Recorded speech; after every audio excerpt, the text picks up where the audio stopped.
NTV телевизийн гадаад мэдээний хөтөлбөр эхлэхэд бэлэн боллоо.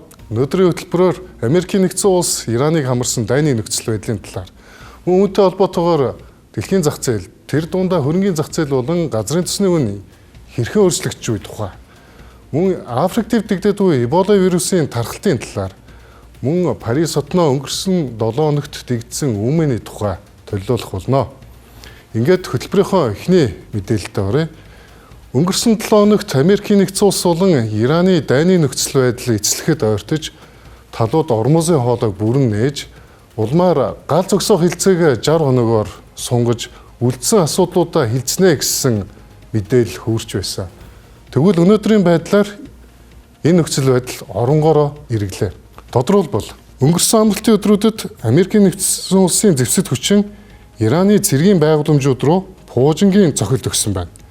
Байгуулсан объектууд нь Ираны агаарын дутлагоноос хамгаалах систем болон нисгэгчгүй онгоцны баазууд байв. Вашингтоны зүгээс үүнийг олон улсын усан мандалд өөрсдийнх нь дроныг устгасан Ираны үйлдэлд хариу өгсөн гэж тайлбарлажээ. Үүний эсрэг Ираны Исламын хувьсалт гвард шууд арга хэмжээ авсан.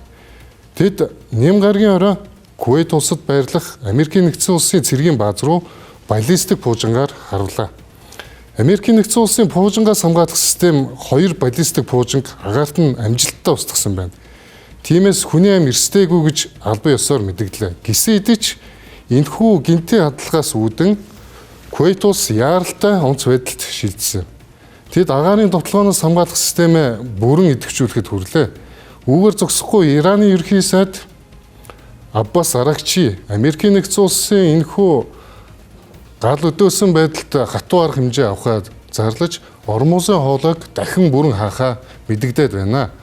Үүнтэй зэрэгцээд Израиль улсын ерөнхий сайд Биньямин Нетаньяху шин тушаад буулгаж, Ливаны нийслэл Бейрут хотдох Хизбулла бүлэглэлийн байршлууд руу дахин довтлохыг үргэцэн нөхцөл байдлыг улам уртсдаг байна. Энэ бүх үйл явдлын дараа Вашингтонт хийж байсан яриа хилцээгээ Иран бүрэн зогсоогоод байгаа.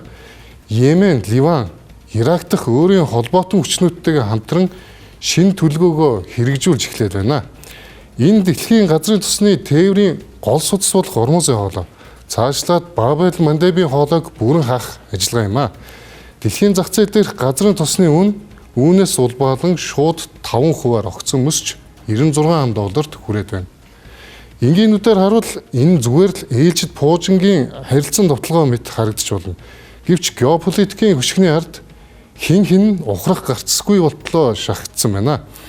Вашингтоны буюу Америкийн нэгдсэн улсын ерөнхийлөгч Дональд Трамп энэ оны 11-р сард болох Конгрессийн сонгуулиас өмнө шатхууны үнийг буулгах асар их дарамтад байна.